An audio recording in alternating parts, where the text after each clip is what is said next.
5 matchs ce soir en NBA. Comme d'habitude dans cette émission, on va décortiquer chaque match pour vous aider à faire vos pronostics. On se retrouve juste après l'intro.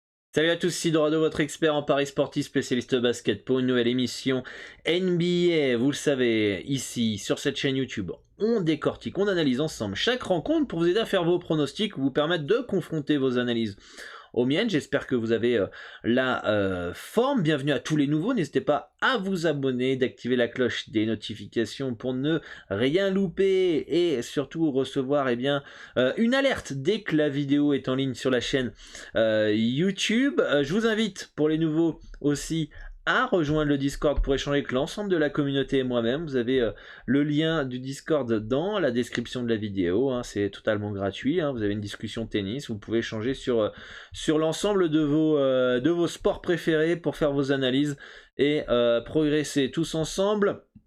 Et aussi vous pouvez télécharger le guide NBA que j'ai créé en début de saison, totalement gratuit aussi. Vous avez juste à laisser votre email, vous allez le recevoir sur votre boîte, donc vérifiez bien vos spams. Vous avez les principaux départs, arrivées, mon avis sur chaque équipe, etc. Et en téléchargeant ce guide, vous participez à une formation NBA que j'ai concoctée totalement gratuite. Vous allez recevoir un mail par jour pendant 15 jours où je vous explique comment j'analyse, comment je détermine une value, un handicap, etc. Les outils, les sites que je peux utiliser pour analyser.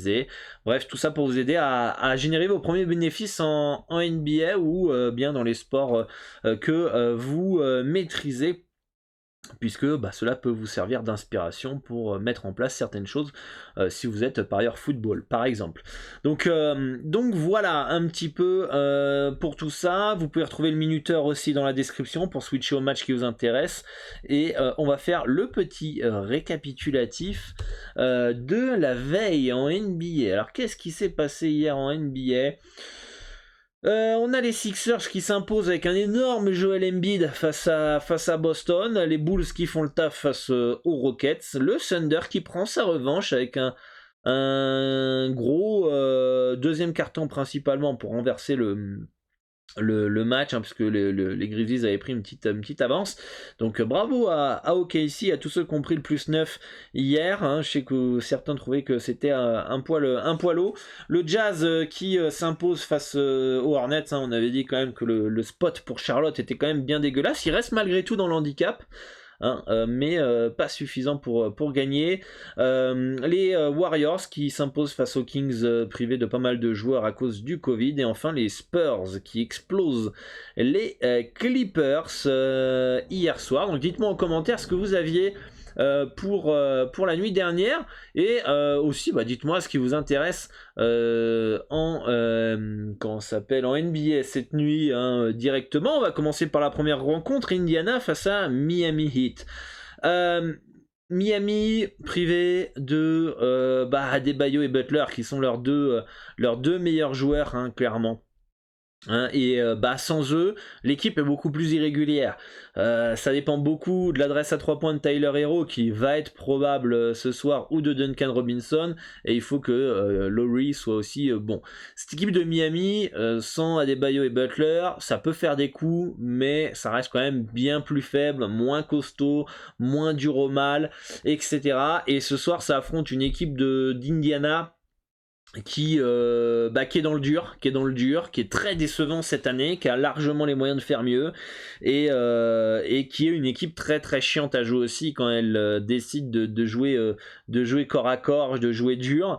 Problème de Pacers, c'est que ça défend pas, donc si ça laisse attirer à 3 points les Duncan Robinson et Tyler Herro et que c'est à droit, Miami aura sa chance. Si Miami ne met pas dedans à 3 points, ça va être très compliqué, parce que je ne les vois pas dominer le rebond face à Sabonis et Miles Turner.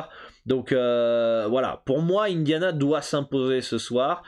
S'ils sont sérieux, s'ils sont appliqués, s'ils défendent un minimum, ça doit faire le taf, ça doit gagner. C'est pas sûr à 100%, je vous le répète et je vous le rappelle, on est en NBA, ça reste un match à l'extérieur. Indiana est décevant cette saison, mais sur le papier, les Pacers ont clairement leur chance de s'imposer à Miami. Donc les voir, c'est pas le bon celui-là, on va fermer ça, voilà. Les voir ici, très léger favori à Miami, bon, je suis pas ultra fan. Je suis pas ultra fan de Miami principalement parce que 2-0-4 chez eux sans tes deux meilleurs joueurs face à une équipe comme Indiana qui est capable de tout ou de rien, mais qui est principalement dans les dernières saisons capable de largement mieux. C'est une équipe de playoff, Indiana. C'est pas une équipe de fond du classement comme cette année. C'est une équipe qui est en playoff, qui est casse-couille à jouer en playoff. Donc ça a le niveau pour aller gagner à Miami. Je me pose la question en fait si Miami avait été au complet.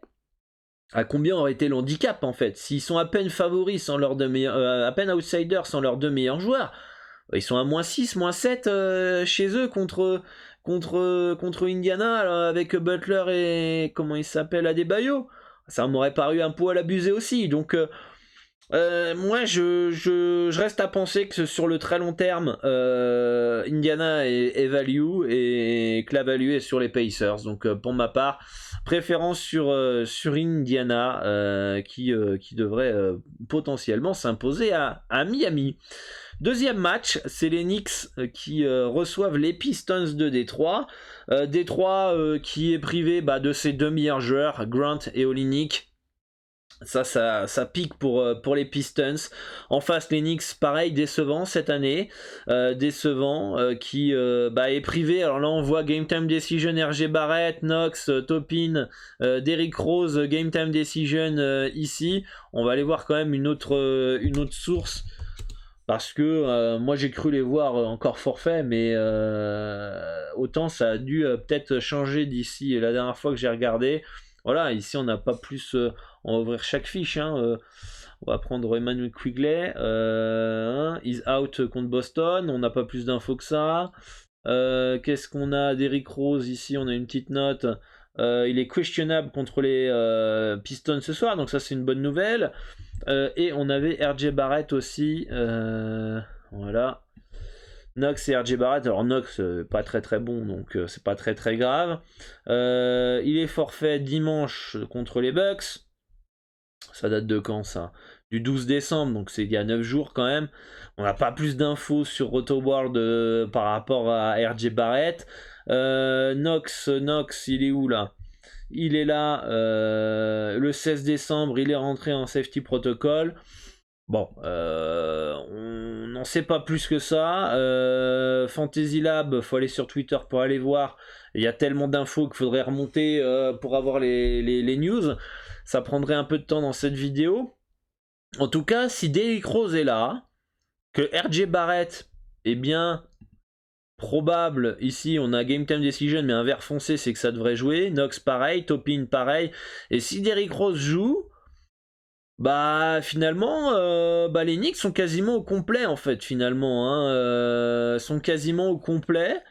Kemba Walker est revenu dans le starting line-up avec un temps de jeu bien sûr modéré, mais moi je pense que New York -7 ça peut être intéressant. En tout cas les Knicks devraient s'imposer au Madison Square Garden à 1,353 dans un combo recomposé. Me semble intéressant. Donc pour moi préférence New York, bien plus fort, même si en ce moment il y a peut-être des trucs en interne qui se passent du côté des Knicks, mais pour ma part, faut pas déconner, sans Grant et Olynyk, si les Knicks sont avec Derrick Rose, même sans Derrick Rose, ça doit gagner. C'est une équipe vraiment en reconstruction, pour pas dire de merde de Détroit. Donc voilà pour ce match-là. Portland qui se déplace à New Orleans, ça c'est un match qui peut être intéressant. On a des informations à attendre. Damian Lillard, Game Time Decision face à New Orleans. CJ McCollum forfait, Cody Zeller forfait et Nurkic, c'est tombé tout à l'heure, est incertain pour cette nuit en NBA. Que les Blazers soient légèrement outsiders à New Orleans, même avec Lillard, ne me surprend pas.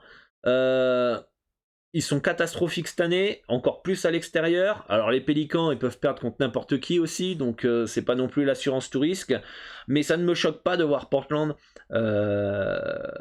outsider à New Orleans.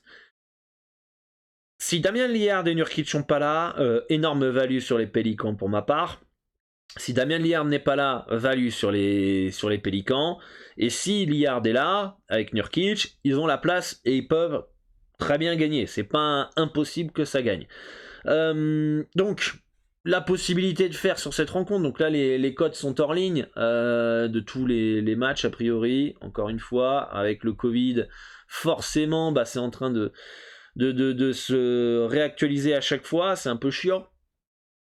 Mais on peut spéculer sur une potentielle peut-être absence de comment il s'appelle, de Damien Lillard ou de Nurkic, un des deux, et si c'est le cas, alors on aurait de la value potentiellement sur les Pélicans. Les deux sont là, on a peut-être un bet F0, peut-être léger négatif, mais est-ce que ça vaut pas le coup finalement de tenter un petit Pélican H-? Est-ce que les codes sont revenus? C'est là, un petit Pélican -2 à 1,909, en espérant que Nurkic ou Lillard n'est pas là. Vous avez forcément peut-être après un petit H de -4, -4,5 si jamais l'absence est confirmée, vous avez une belle value. Et si jamais ils sont là, vous avez peut-être, ils vont peut-être rester très légers favoris. Au lieu d'avoir un -2 à 901, vous aurez peut-être un -1. Un -1 à peut-être un 901. Voilà, bon, c'est pas non plus une énorme différence. Est-ce que ça vaut le coup finalement de spéculer une potentielle absence?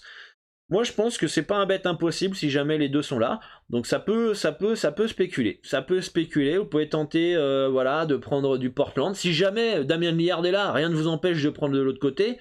Avec le TRJ, etc., le mouvement de cote, vous allez perdre peut-être un poil d'argent. Mais est-ce que vaudrait mieux pas ça que de garder le bet et puis perdre complètement sa totalité de sa mise? Je sais pas si vous m'avez suivi, mais il y a peut-être moyen de spéculer sur ce match-là, ça peut être intéressant. On va essayer de réactualiser encore les cotes.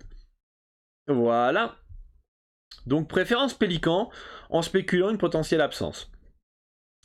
Même principe, Dallas face à Minnesota.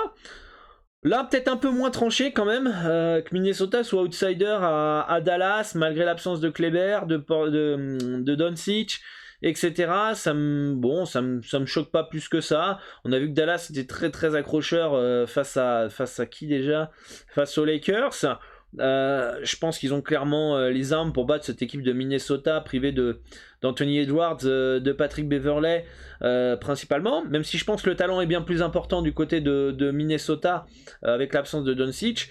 Je pense quand même que les Wolves n'ont pas encore totalement prouvé pour se dire ok, les matchs comme ça où il manque Doncic et tout machin, les Wolves même à l'extérieur ça prend ces matchs là. Ça passe, on n'est pas avec cet état d'esprit avec Minnesota. Avec Minnesota, c'est un peu comme les Pélicans, on s'attend à ce qu'ils perdent un peu partout, quoi.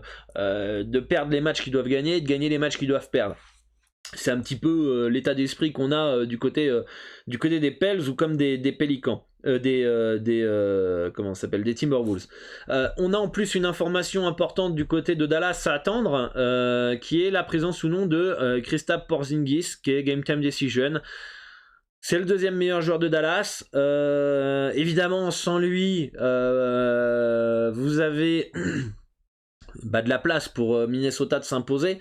Clairement à Dallas faudrait un énorme Tim Hardaway Jr., Brunson, il faudrait qu'ils soient en feu tous pour finalement que Dallas gagne, ce qui n'est pas impossible, ça l'a déjà été par le passé. Pour ma part, si jamais là, est-ce qu'on pourrait spéculer comme les Pélicans?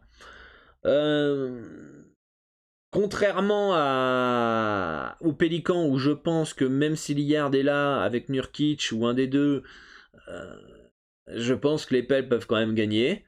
Je suis moins affirmatif de me dire si Porzingis joue, les Wolves ça gagne quand même. Ou il y a de grandes chances que ça gagne. Là, je suis moins emballé, par exemple. C'est possible, peut-être que je me trompe. Peut-être que les Wolves ont clairement leur chance, même avec Porzingis, de gagner. Je pense que c'est le cas.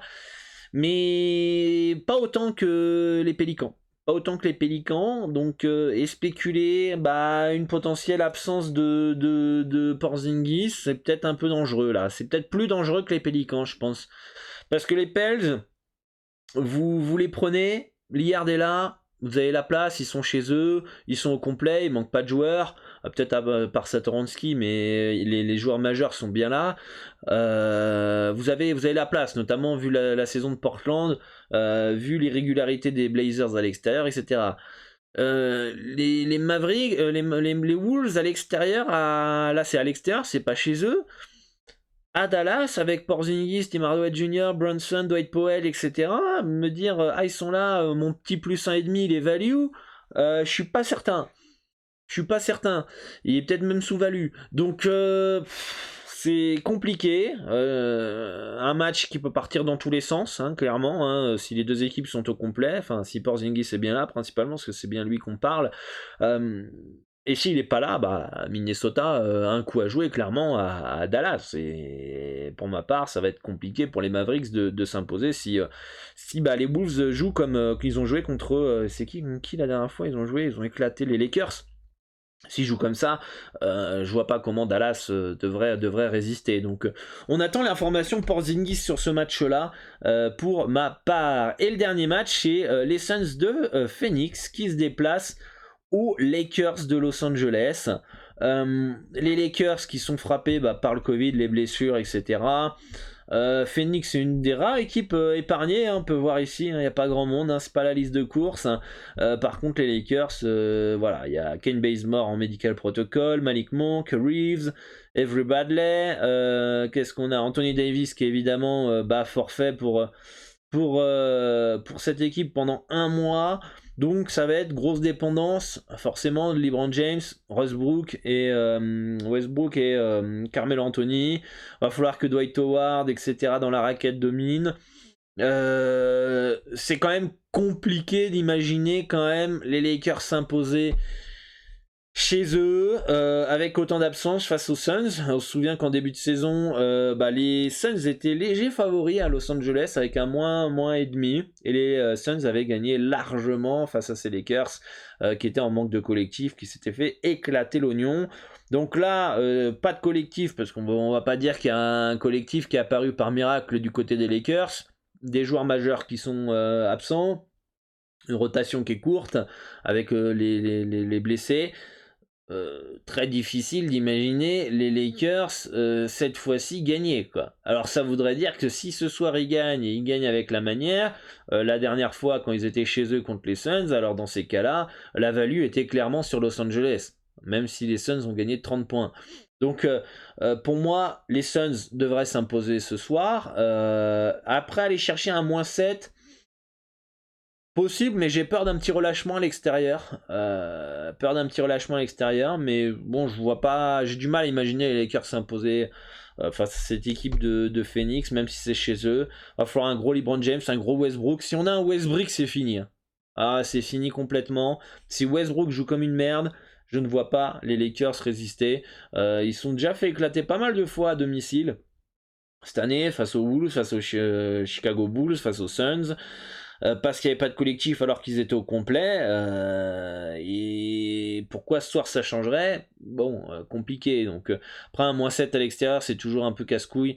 Donc pour ma part, j'opterais plus pour un sec du côté de Phoenix. D'ailleurs, un petit combiné Phoenix avec... il est où ? Un petit Knicks, ça fait du 1,353 x 1,353. 1,353 x 1,353, ça fait... Putain, j'ai fait n'importe quoi. On va prendre la calculatrice du téléphone. Hein. C'est plus pratique que celle du PC. Ça fait du 1,83 en cote. C'est pas dégueulasse. Voilà les amis pour cette soirée NBA, dites-moi en commentaire ce qui vous intéresse pour faire un petit récapitulatif, préférence Indiana, préférence New York, voire New York -7 si Derrick Rose est bien présent, spéculer sur les Pélicans, on attend l'information de Porzingis pour Dallas, Minnesota, et enfin préférence Phoenix sec pour cette nuit. Voilà, à très bientôt pour une nouvelle émission. Merci à tous pour votre soutien, votre confiance. Et je vous dis à très très vite sur la chaîne YouTube, sur basket-pronostic.com et sur le Discord. Ciao ciao.